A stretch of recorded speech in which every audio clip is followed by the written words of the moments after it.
अस्सलामुअलैकुम दोस्तों, उम्मीद है आप सब खैरियत से होंगे। आज फुरसान आपके लिए लाया है पिज़्ज़ा सॉस की बहुत आसान सी रेसिपी। तो उसके लिए आपको चाहिए 3 कप पिसे हुए टमाटर। आपने उसके लिए करना क्या है, 6 टमाटर लेने हैं मीडियम साइज़ के, उसमें आधा कप पानी डाल के उन्हें ग्राइंडर में ग्राइंड कर लेना है। ये पेस्ट आपका तैयार हो जाएगा। इसको आपने रख देना है चूल्हे पे पैन में डाल के और उसे मीडियम आंच पे पकाना है जब तक कि वो उबलने लगे। जब वो उबलने लग जाए तो उसमें आपने अपने सारे मसाले शामिल कर देने हैं। मसालों में हमने शामिल करना है आधा चाय का चम्मच लहसुन का पाउडर, आधा चाय का चम्मच अदरक का पाउडर, आधा चाय का चम्मच सफ़ेद मिर्च पाउडर, 1/4 चाय का चम्मच हल्दी पाउडर, 1 चाय का चम्मच लाल मिर्च सूखी मिर्च पाउडर और आधा चाय का चम्मच कुटी हुई लाल मिर्च पाउडर, नमक हस्बे जायका और 1 चाय का चम्मच जीरा पाउडर। तो इन सब मसालों को आपने शामिल कर देना है और मीडियम आंच पे ही सॉस को पकने देना है यहाँ तक कि उसका पानी तकरीबन सूख न जाए। जब वो दोबारा से उबलने लगे तो उसमें आपने 3 खाने के चम्मच शामिल कर देनी है टोमेटो केचप।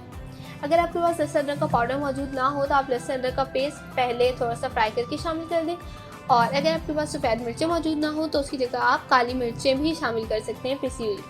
तो इसको आपने तब तक पकाना है जब तक कि ये इसके जो पानी है वो बिल्कुल खुश्क ना हो जाए। पानी खुश्क हो जाएगा तो कैसे पता लगेगा, आपने थोड़ा सा ले लेना है सॉस, उसे एक प्लेट में डालना है और प्लेट को टेढ़ा कर देना है। अगर नीचे जो ड्रॉपलेट आ रहा है उसमें अगर पानी आ रहा है तो मतलब उसमें भी पानी मौजूद है, और अगर उस ड्रॉपलेट में पानी नहीं आ रहा है तो मतलब उसमें पानी मौजूद नहीं है।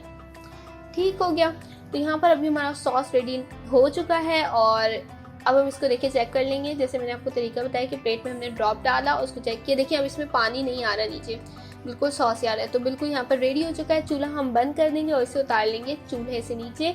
और आप लोग इसे यूज़ कर सकते हैं पास्ता में, पिज़्ज़ा में, और पिज़्ज़ा से रिलेटेड पिज़्ज़ा सैंडविचेस, पराठा या जितनी भी चीज़ें पिज़्ज़ा पराठे की रेसिपी हमारे चैनल पर मौजूद है। अगर आप वो भी देखना चाहें तो ज़रूर देखें। तो अब चाहूँगी आपसे इजाज़त मिलेगी, आपसे नेक्स्ट वीडियो में। अपना बहुत सारा ख्याल रखिएगा। अल्लाह हाफिज़।